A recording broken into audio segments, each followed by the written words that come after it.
I didn't come here looking for anything but a quiet escape. The invitation had arrived weeks ago, tucked into an envelope with my name misspelled just enough to make me pause, but I needed the break from my small town routine. The drive up to the estate wound through endless pines, the kind that swallow sound and light alike. By the time I pulled up to the iron gates, regret was already settling in my chest like damp fog. This wasn't my world. Grand stone facade, manicured lawns stretching into the hills, the air thick with money and isolation. A uniformed attendant met me at the entrance, clipboard in hand, and led me inside without a word. "You're expected," he said, but his eyes flickered with something off. We passed echoing halls lined with art I couldn't name, up a staircase to a private wing. That's when I saw her. Through an open door, the Millionair CEO, Vivian Hart, standing by a window, her back straight, gaze fixed on the horizon. She turned, and her eyes locked on mine, assessing, guarded, like she was measuring the weight of my presence. The attendant cleared his throat. "Due to the oversight with the guest list, we've placed you in the adjacent room. It's all arranged." Adjacent. The word hung heavy. Her room, mine, right next door. No escape from that direct stare, the unspoken question in it. I nodded, throat dry, and stepped into the suite. The door clicked shut behind me. As I unpacked, faint sounds filtered through the wall. A chair scraping, papers rustling. Her presence, so close, already pulling at the silence I'd come seeking. My life back home was simple, the kind that unfolds in slow rhythms.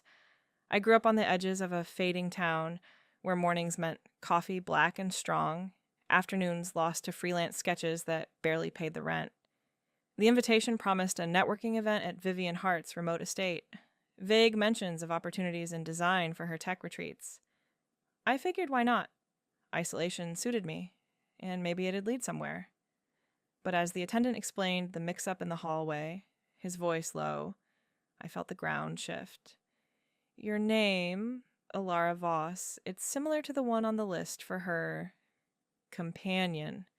The private wing was reserved accordingly. Companion. The word twisted in my gut. Not a guest, but someone meant to be at her side. Vivian appeared then, emerging from her room in a crisp blouse and slacks, her dark hair pulled back, every movement precise. She didn't smile, but her eyes held mine, a beat too long. "Alara," she said, voice even, commanding without effort. "I see they've settled you in." I nodded, words sticking. The hallway felt narrower, the air cooler. Part of me wanted to grab my bag and drive back through those pines, back to my quiet cabin where no one expected anything from me. But there was something in her posture, the subtle slump of shoulders under that reserve, that mirrored my own hidden aches. Loneliness, the kind that echoes in empty spaces. I stayed. Dinner was set in a long gallery, candlelight flickering off crystal. Guests milled about, but Vivian steered me to a spot near her at the head table. "Tell me," she said over the clink of glasses, her tone probing yet soft, "what brought you here, really?" I hesitated, steam from my untouched soup rising between us. "A chance, I guess. Work. Quiet." She nodded, her gaze lingering. "This place has plenty of both, but it's not always easy."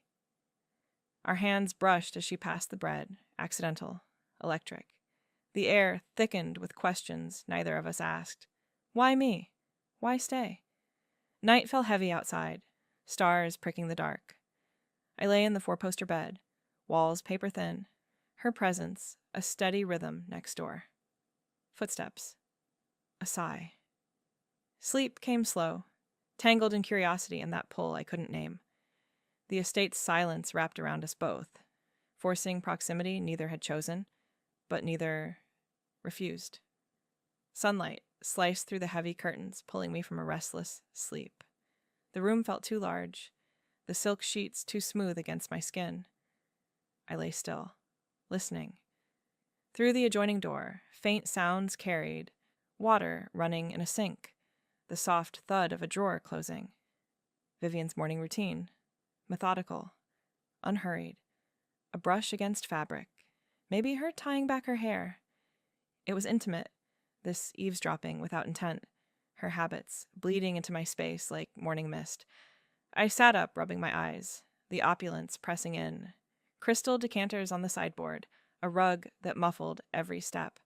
This wasn't my world of worn wood floors and coffee stains on the counter. Doubt crept up, cold and familiar. What was I doing here? Playing at companion in a stranger's life. I should leave before the pull deepened. I dressed quickly in jeans and a simple sweater, avoiding the mirror. Downstairs, the kitchen wing was quiet, just a cook arranging fruit. Coffee brewed on the counter, dark and steaming. I poured a mug, letting the heat seep into my hands. Footsteps approached, steady. Vivian entered, sleeves rolled up, carrying a notebook. Her eyes met mine, that assessing gaze softening just a fraction. "Morning," she said, voice low, like the estate's silence had shaped it. "Morning." I nodded, gripping the mug tighter. She poured her own coffee, standing close enough that the steam mingled between us. The air smelled of rich grounds and faint pine from outside. "Slept all right?" she asked, stirring in nothing, just watching the swirl. "Fine. The walls are thin."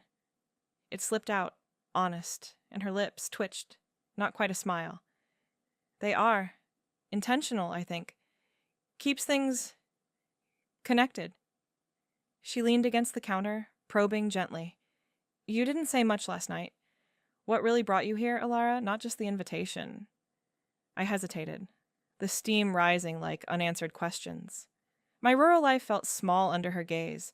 Sketches in a dim cabin, evenings alone with the wind rattling windows. A friend mentioned the event, design opportunities. Needed a change from the quiet back home. Our hands brushed as she reached for the sugar. Accidental, but the contact lingered warm against my knuckles. The air thickened, heavy with what we didn't say. Why stay? Why this pull? She nodded, eyes flickering with something rare, a hint of vulnerability, like she'd built walls around her isolation, family expectations clipping at the edges, and here I was, mirroring my own guarded heart, longings I'd buried under routine, the ache of unspoken wants. "This place can feel like that," she said softly. "A change, or a trap." I tried to pull back, to maintain distance. After coffee, I wandered the grounds alone, boots crunching on gravel paths that wound through the pines. The estate confined me, hedges too high, trails looping back to the house. I sat on a bench, sketching the horizon to ground myself, but footsteps approached again. Vivian, hands in pockets, stopping a few feet away. "Mind if I join?" But she sat, close enough that our arms nearly touched. The tri-fail of it, wanting space, but the paths led us together. We walked back in silence, her presence a steady weight. The emotional tug grew, her rare openness echoing my hidden yearnings, the comfort of shared quiet pulling me in. By afternoon, cars arrived, guests spilling from sleek vehicles. Laughter echoed as they gathered in the great hall. Vivian turned to me, expectation in her eyes. "You'll help host? Show them the wing?"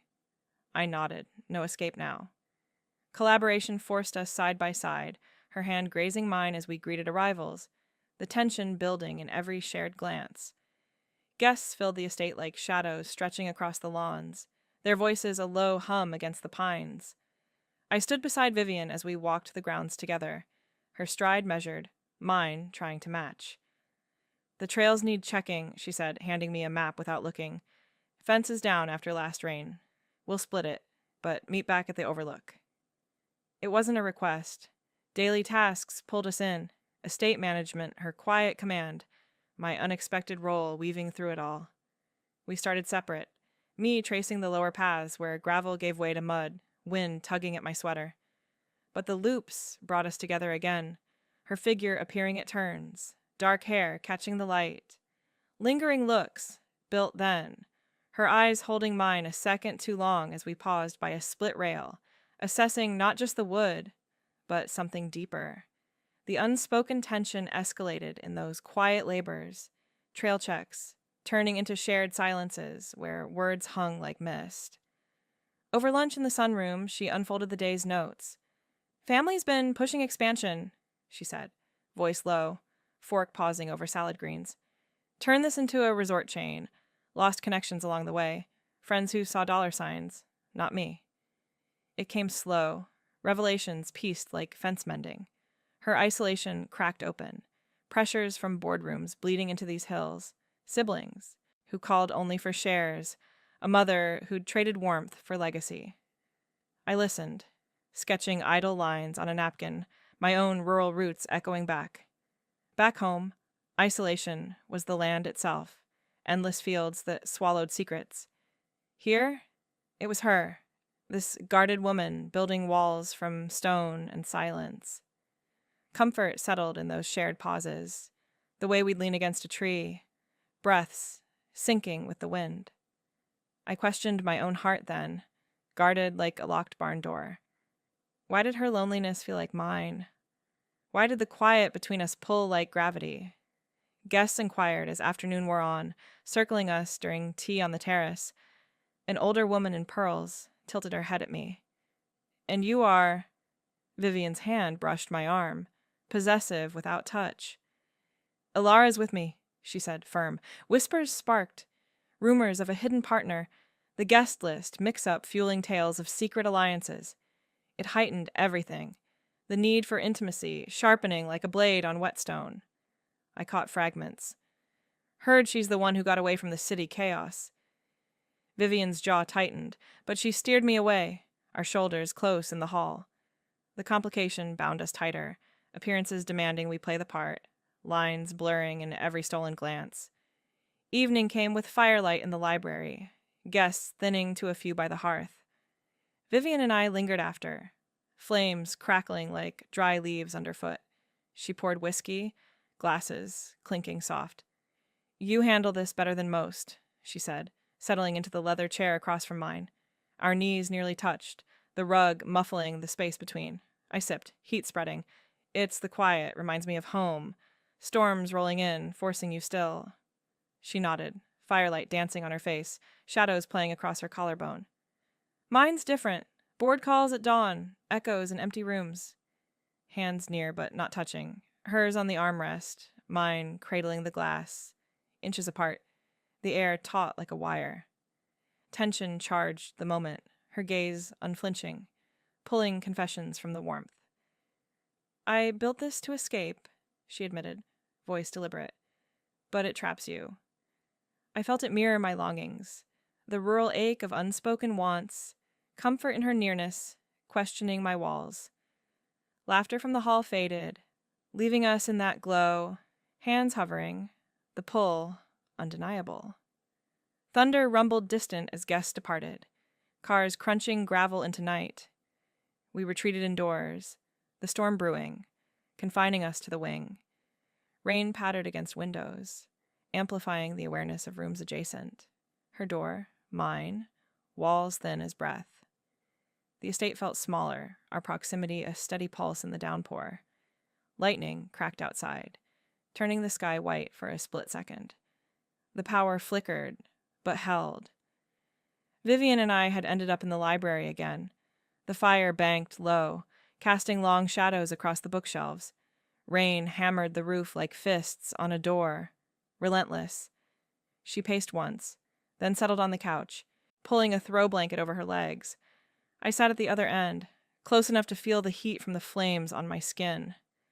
Storms like this remind me why I stay out here, she said, voice low and deliberate, like each word was measured against the wind. Away from it all. I nodded, watching rain streak the windows, her eyes fixed on the fire, and something shifted. You know, I didn't always choose this isolation. She paused, the crackle of logs filling the quiet. There was someone once, in the city, before the company took over. We met at a conference, smart, fierce, the kind who could match my pace, but I built walls faster than she could climb them. Family pressures, board expectations. She left because I made her feel like an afterthought. Her words came slow, each one heavy, like stones dropped into still water. Heartbreaks, plural, she implied. Lovers who faded under the weight of her world. Connections severed by ambition's sharp edge. I listened, the rain a steady backdrop, her voice pulling me in. It mirrored my own roots, those rural edges where isolation wasn't chosen, but born into it. Back home, the fields stretched empty, winters closing in like a hand over your mouth. I'd buried longings there, women I'd watched from afar in town, desires unspoken, because the world felt too small to hold them. Emotional isolation, the kind that echoes in your chest. Sounds familiar, I said softly. My town's the same. Quiet that presses down. You learn to keep things inside, or they break. She turned then, eyes meeting mine in the dim light. The air felt thicker, rain pattering like fingers on glass. I tried to lighten it, force a smile.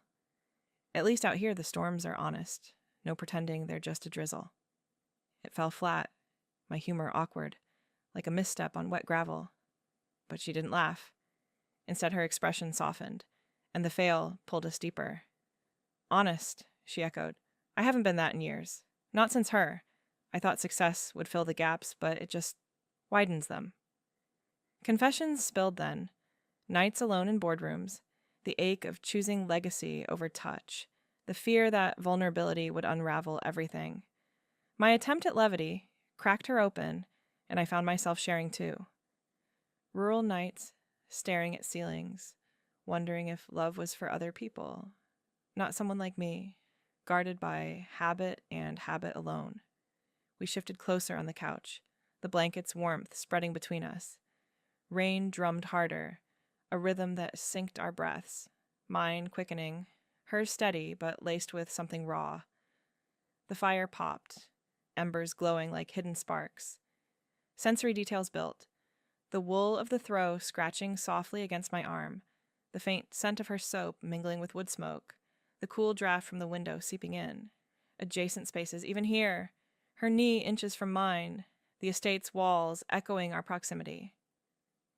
Then the lights died. Power outage, sudden and complete.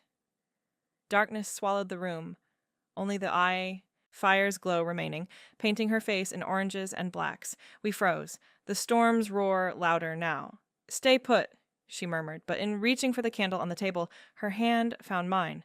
Accidental, fingers brushing in the black, then holding. The touch sparked, slow burn, electric without rush. Her palm warm, calloused faintly from some forgotten habit, mine trembling just enough to betray me.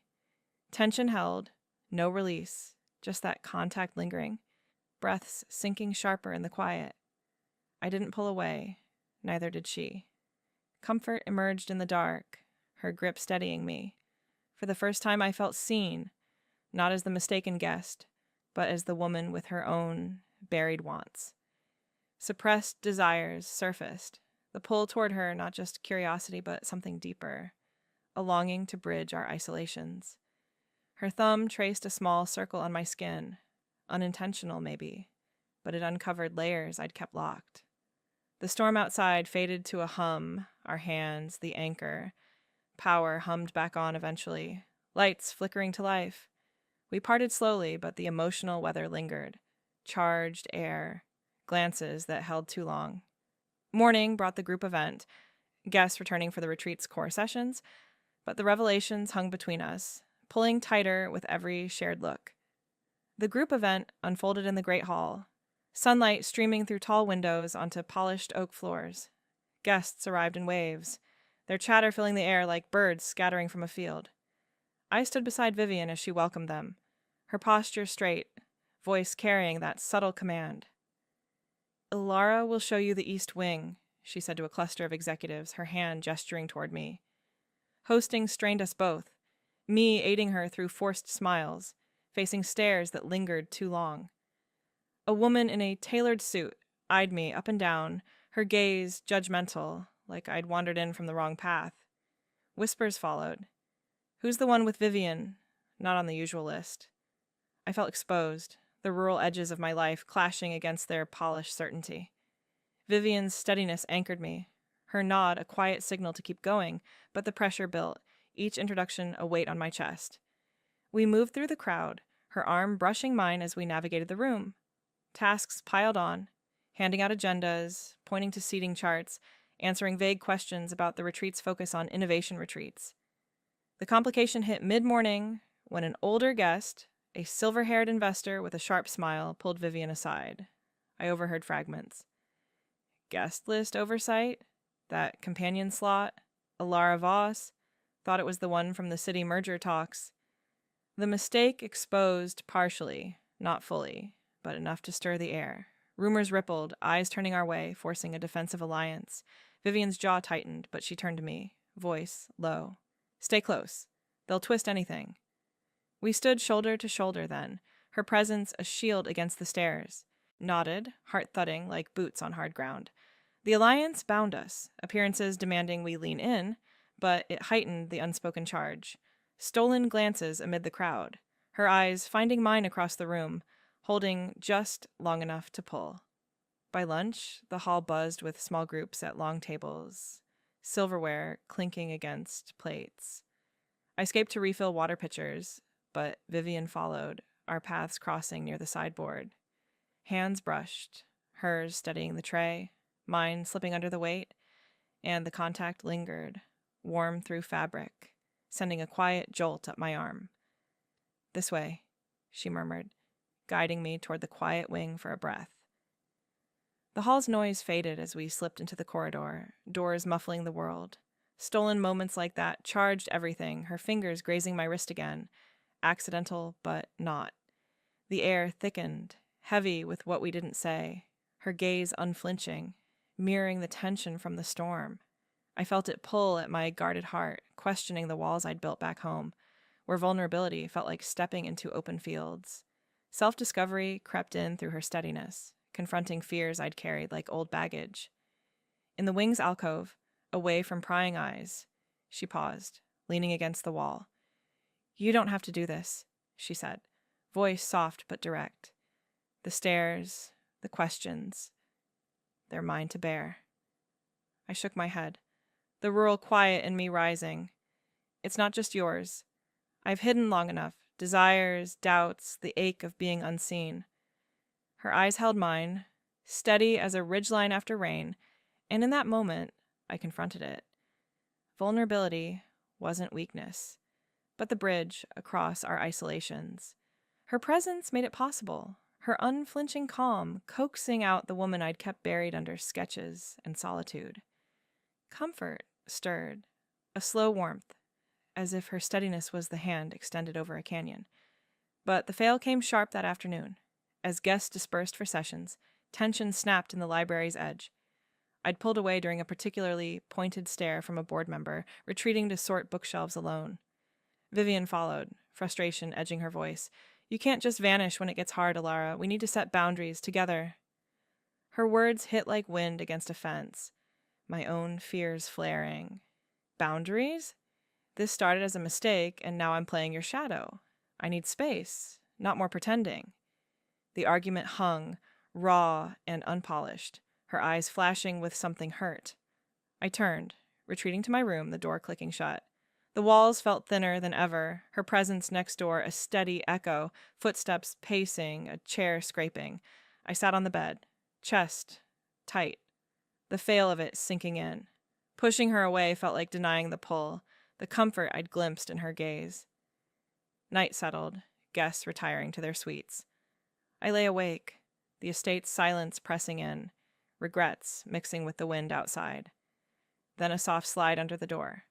A note, folded simple. I picked it up, her handwriting steady. I didn't mean to push. The quiet between us matters more than appearances. Talk tomorrow? The words pulled me back, a hint of reconciliation, her vulnerability peeking through like dawn over hills. I folded it close, the tension easing just enough, connection tugging despite the strain. The next morning, as sessions wrapped, Vivian found me in the hall. Dinner!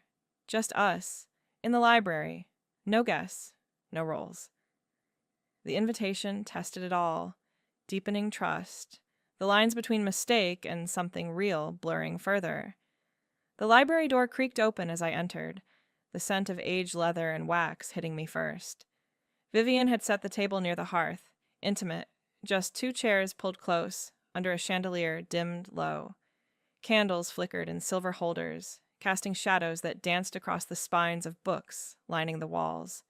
A bottle of red wine breathed on the sideboard, 2 glasses waiting. She stood by the window, silhouetted against the darkening sky, turning as I approached. Her blouse was unbuttoned at the collar, sleeves rolled, less guarded than before. "You came," she said, voice soft, pulling out my chair. I sat, the wood cool under my palms. The note. It pulled me back. She poured the wine, deep crimson swirling, and settled across from me, close enough that our knees nearly brushed under the linen cloth. The flames popped softly, warmth spreading like the first sip I took. Tart, grounding. Conversation flowed easy at first, her world opening in pieces. She talked about the estate's start, buying it piece by piece from family who'd let it fall to ruin. "I wanted roots," she said, eyes on her glass, "but they tangle you. Board fights, mergers that swallowed days, the isolation she chose to outrun the city's grind." Her words came deliberate, each one stripping a layer, revealing the woman behind the command. I shared then, rural self-doubts, spilling out like rain on dry earth. Back home, it's fields and silence. I sketch designs no one sees, doubt whispering, "I'm too small for more." The words hung, honest, my fork pausing over the roasted quail, herbs sharp on my tongue. She listened, chin resting on her hand, firelight catching the curve of her jaw. Tension built in the pauses. Prolonged eye contact, her gaze holding mine across the candles, unspoken invitations flickering there. What if we leaned in? What if this wasn't pretense? The air thickened, charged with the wine's warmth and the shadows playing on her skin. Laughter came unexpected, easing the guards we'd both worn like heavy coats. She recounted a botched deal, voice dropping to mimic a flustered investor, her imitation dry, self-deprecating. I chuckled, then shared a story of a freelance gig gone wrong. Client demanding sketches of ethereal cows for a farm logo. Her laugh followed, low and real, head tilting back, revealing the line of her throat. It revealed mutual attractions then, the way her eyes lingered on my mouth, the subtle shift as she uncrossed her legs, emotional comfort settled, laughter bridging the gaps, her reserve cracking like thin ice under spring sun. I felt it mirror my own pull, desires surfacing in the quiet between chuckles, the estate's isolation fading to just us. I tried then, heart thudding like distant thunder. The plates cleared, wine half gone, I set my glass down. "Vivian," I said gently, voice barely above the fire's hum. "What are we doing here? This dinner, the glances, do you feel it too?" The question hung, vulnerable, my fingers twisting the napkin. She paused, eyes meeting mine, hesitant, then honest. "I do. From the hallway that first night, your presence pulled. It's not the mistake anymore. It's you, steady in my chaos, but I'm afraid I'll break it with my world." Her response raw, no walls, just truth. Relief mixed with the ache, her admission pulling me closer.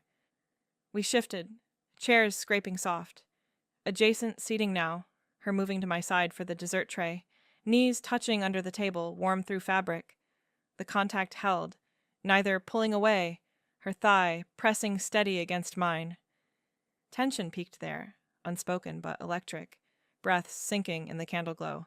Hands near the plates, fingers brushing as we reached for the same tart, sweet berry bursting on my tongue, her gaze unflinching. The nearness uncovered more, attractions laid bare in that touch, comfort deepening into want. The evening wound down unresolved, candles guttering low. She walked me to the door, hand grazing my arm. "Good night, Alara." I nodded, throat tight, retreating to my room beside hers. The door clicked shut, walls thin, her footsteps echoing next door, pacing, then still. Sleep came slow, the touch lingering, lines blurring further in the dark.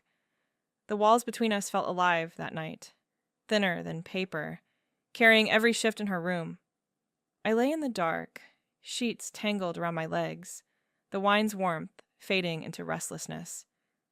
Her footsteps paced first, slow and deliberate, like she was measuring the space of her own thoughts.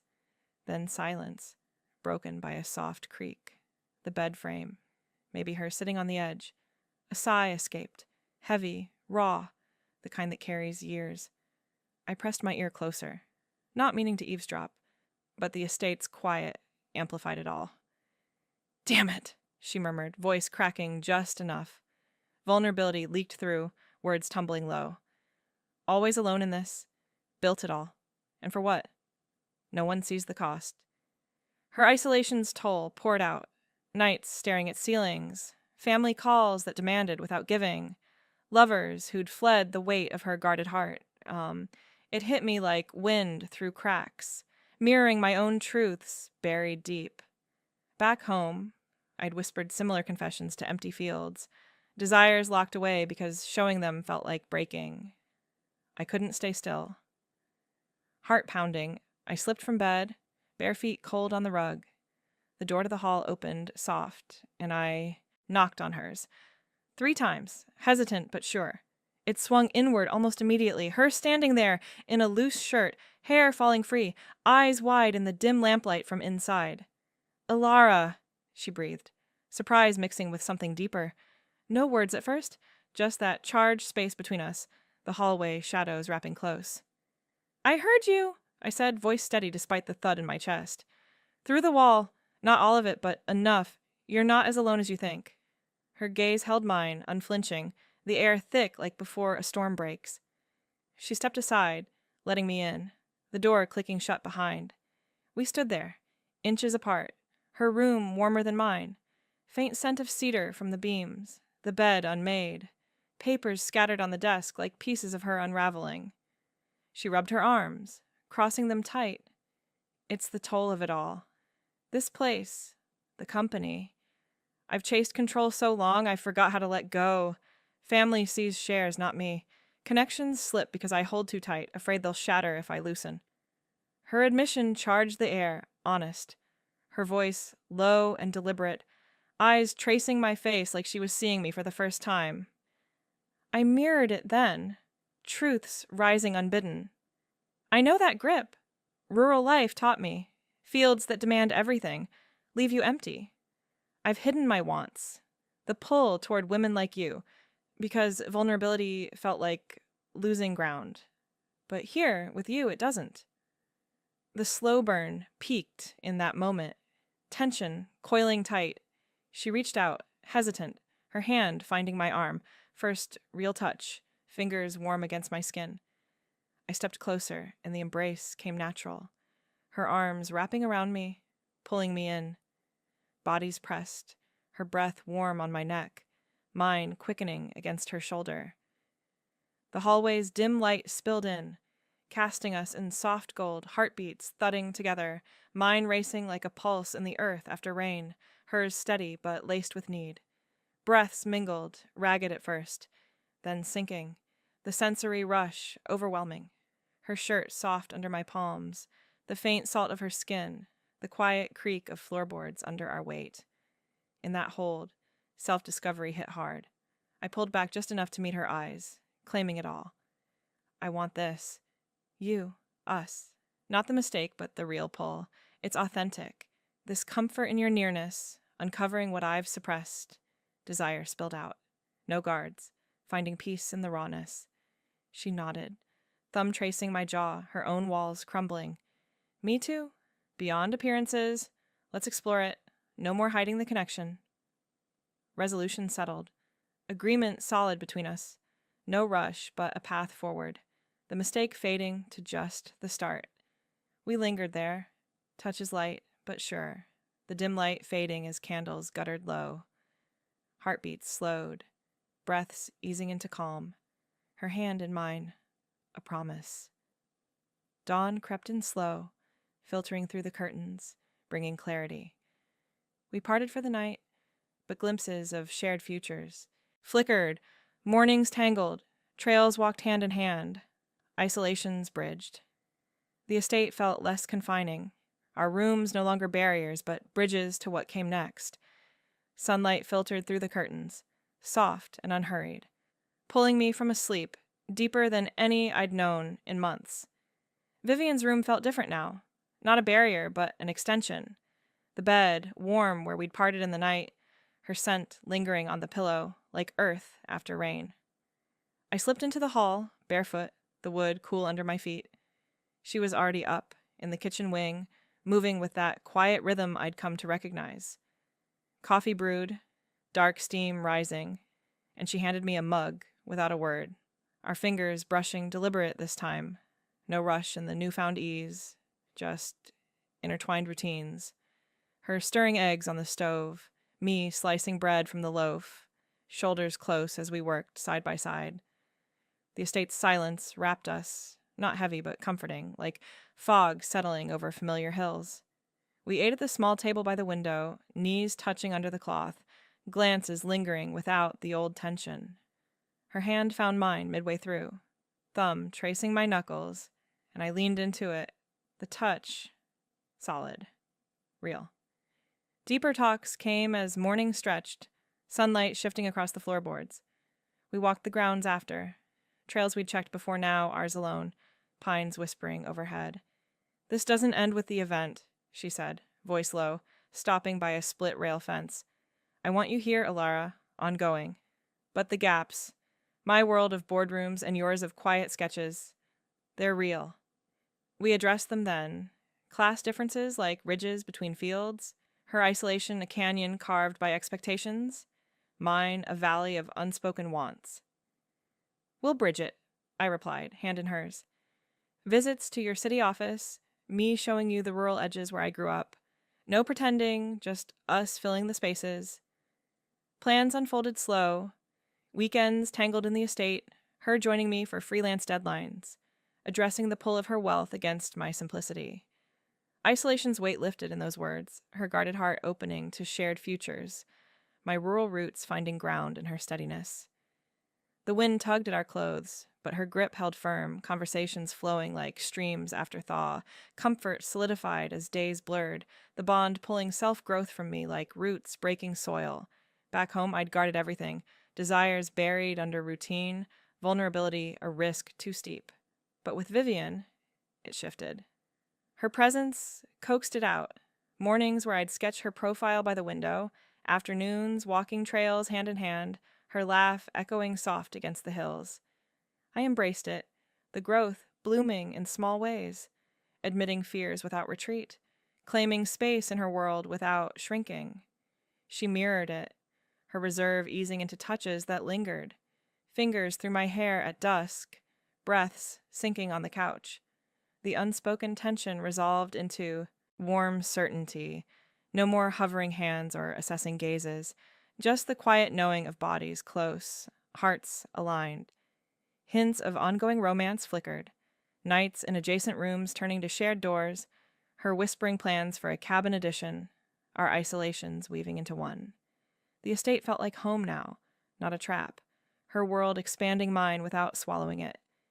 Guests returned for the final event that afternoon, the great hall filling with chatter and clinking glasses.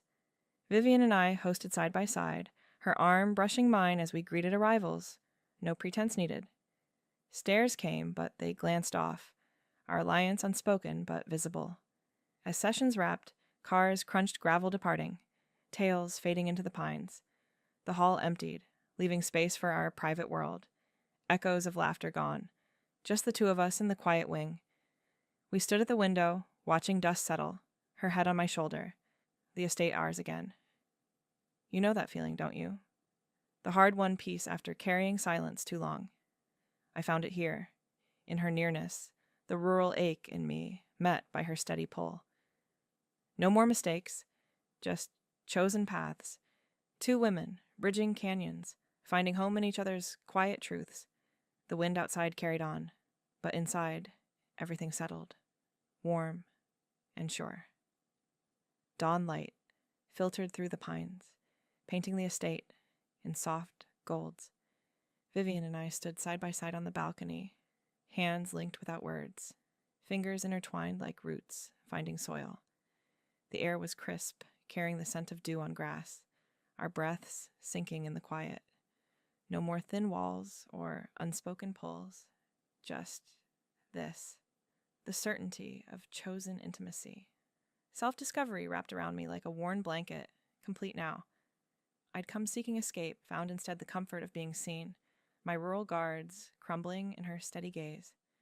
Desires once buried bloomed here, our worlds bridging canyons of isolation into shared ground. The ache of hidden longings eased, replaced by warm peace, two women building home from quiet truths. If this quiet pull resonates, the way vulnerability feels like coming home, share your story below. Don't forget to subscribe for more tales of finding connection in the stillness.